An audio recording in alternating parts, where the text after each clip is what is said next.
Libu-libong trabaho sa Israel ang nag-aabang para sa mga dayuhan kabilang mga Pilipino. Pero hindi pa makapag-deploy ng mga bagong OFW doon hanggat nasa alert level 2 ang Israel. Narito ang unang balita ni Rafi Tima.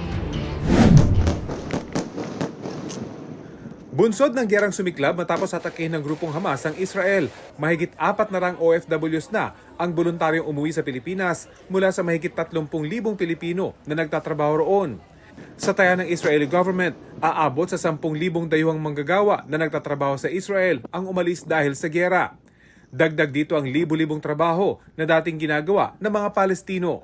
Because we do not allow now the Palestinians who used to work in Israel from Gaza, 20,000, they cannot come into Israel, it's a war zone, and much less are coming from the West Bank. We are seeking globally to bring more workers to Israel, and we are offering the same thing also to the Philippines, but it depends on the Philippine government. Ang problema, nasa alert level 2 ang Israel kaya bawal ang deployment ng mga bagong manggagawa roon.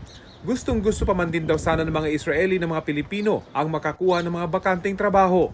The sentiment is even stronger, meaning even before October 7, Israelis prefer to have as caregivers Filipinos.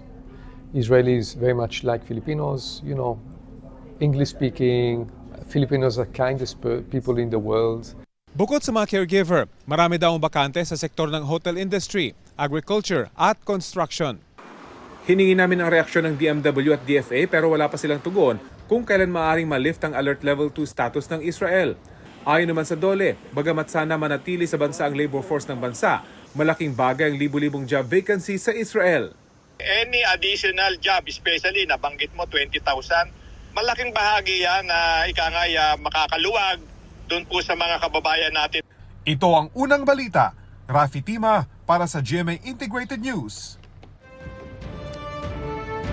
Kapuso, para laging una ka sa mga balita, bisitahin at mag-subscribe sa GMA Integrated News sa YouTube. Sa mga kapuso abroad, samahan nyo kami sa GMA Pinoy TV at sa www.gmanews.tv.